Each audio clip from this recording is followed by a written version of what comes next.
Hi y'all, I'm Allison. This is the Mighty Budo, and today we're going to start off a new series, How to Draw in Color, and we're going to kick it off with a cornucopia.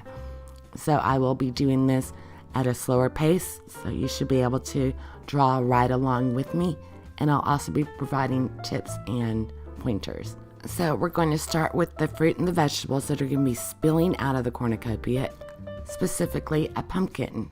So you're basically going to have a flattened circle, and if you draw a little hook coming out of it, that's where your stem can go. A couple of slightly curved lines facing opposite directions in the middle, and then continue those on either side. You'll have a nice 3D look, and you can add your stem. Over here on the, just throw in a couple of ears of corn. Got one laying beside it, and the other one kind of peeking out from behind. And it's a basic elongated oval. You don't even have to bother closing it. And with a couple of lines on the edges for the corn husk.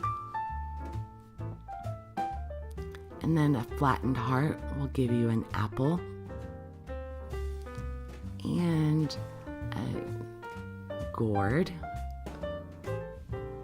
And we can throw in another apple. So basically what you're doing is you get your big shape and then kind of layer other pieces of fruit on top of it. For some grapes, just do a whole bunch of random circles. And the good thing about starting with a pencil is you can just draw over each item as you add it without having to worry about it.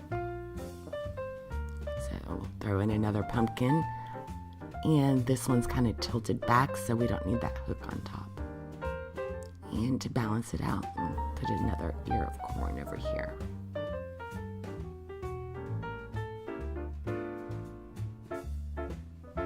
And if you don't like the way it turns out, erase it, or the beauty of working with a pencil is you can just sketch right over it. This is your rough sketch, and it doesn't have to be perfect. So if the line's not round enough, just draw right next to it. A little blob over there will be a potato, and then some random circles for cranberries.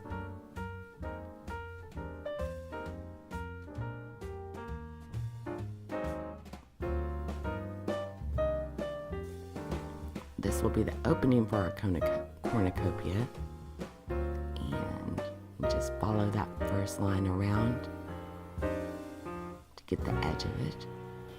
Go up and make a little hook, and then come down here, and as you get to the top, you're going to bring your line closer and closer, and then you have your basic shape. But I decided to make mine a little wider.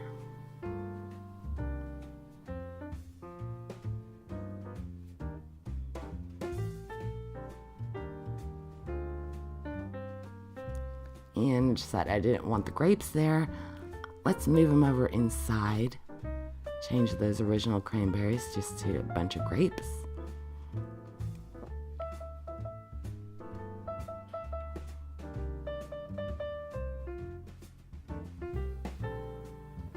We can throw another potato in there, because we want it to look like it's full. And an apple, we only have to show part of it.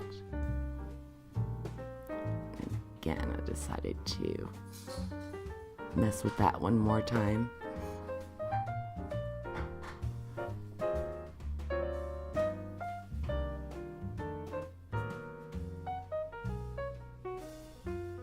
wanted it a little fuller.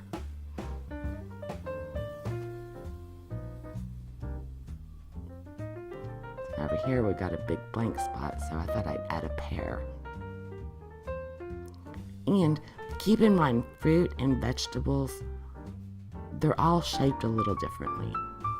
So you don't have to worry about the shapes being perfect. You know, you're not going to find a perfectly round pumpkin or a perfectly shaped pear. So it doesn't have to be symmetrical. Now this is just the ridges in the cornucopia. and you're just making a slightly arced line and getting a little farther apart as you get away from the tail of it. The closer you get to the front, the wider the ridges would be.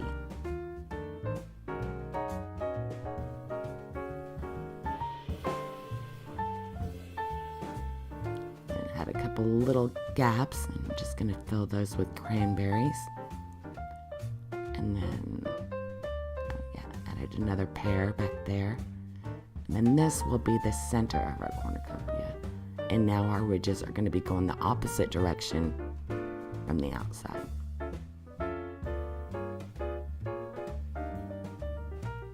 So there we go, a whole bunch of fruits spilling out.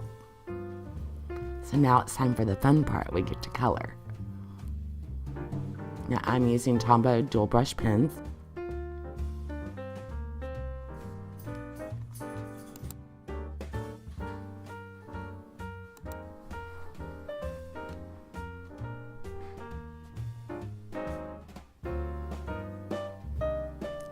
So just flipping back to get a color scheme in mind. I want to keep it consistent. And it's time to begin. I'm going to be showing the marker numbers. So I'm using 2 shades on this pumpkin. A darker orange on the bottom and along the ridges. And then coloring it in with a light one. And if you do it rather quickly, the oranges will blend. And then for the second pumpkin, I wanted a different shade because they're not all colored the same.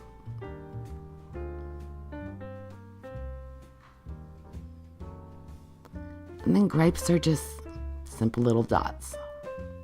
Even though we drew in all the circles, it just gives you an idea on where to put them. And to make it look full, I put in a lighter purple behind it. And I wish I would have left it before adding them more. But I think it works either way. Apples.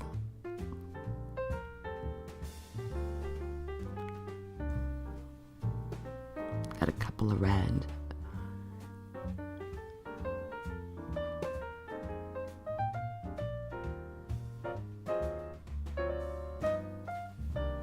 Now, if you leave little spaces of white, you'll notice I'm not necessarily coloring in completely, like on the pumpkin.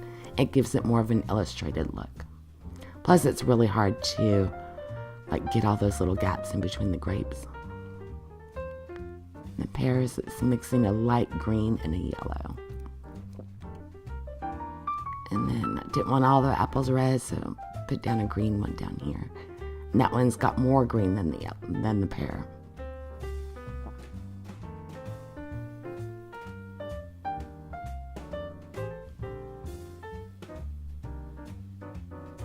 Now when placing things, you want to keep your colors different. Like with the gourd, I made sure to choose a different shade of green than on the husk of the corn, so they wouldn't blend together.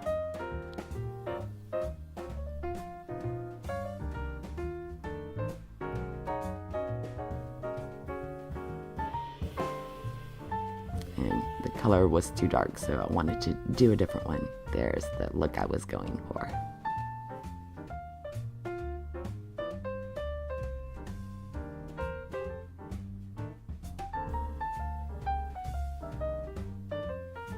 So if those numbers were flashing by too quick for you, just pause. And this is my first time. I'm still kind of playing with doing this format. So let me know if you like it this way.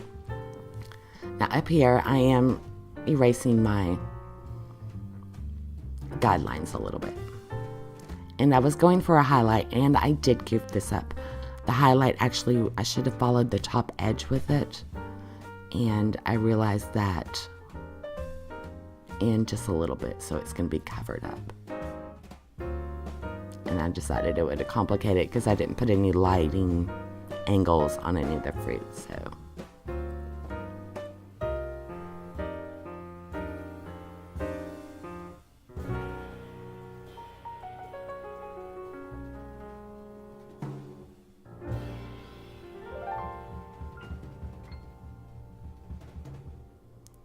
and the streakiness kind of gives it a basket appearance.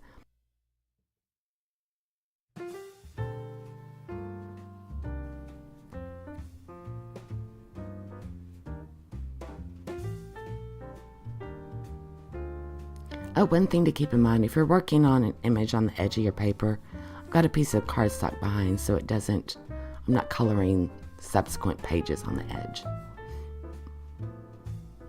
Now the line work, I started to use a small, but I realized my lines were going to be way too thick and it was going to really cause trouble with the smaller, so I switched to a fine point marker instead.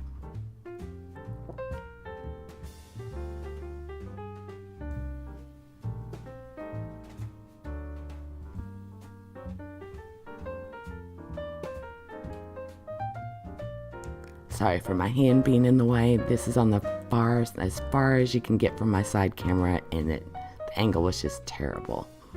Now to make our corn cobs look like corn, just draw a couple of,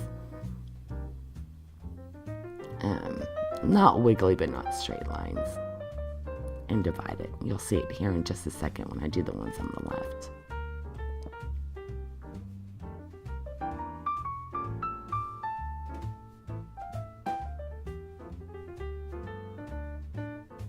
Oh, maybe not.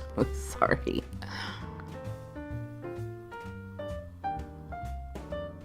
Maybe I should cut my nails. Okay, and then when it's time to outline the cornucopia itself, I just switch to a thicker point because that is a much bigger element.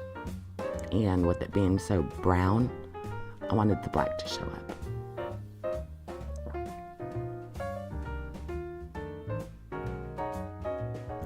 And I accidentally started doing my lines from the wrong direction. So while I figured out what in the world I'm gonna do, I just went back to doing the other detail work. And I thought this was a goner, especially since this was a tutorial video.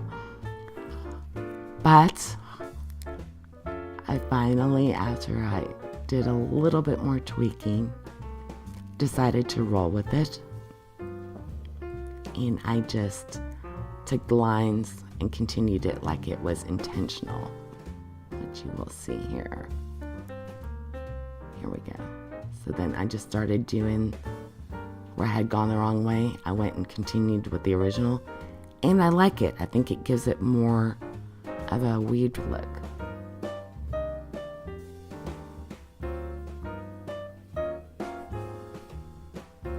So anyway, there's how you draw a cornucopia.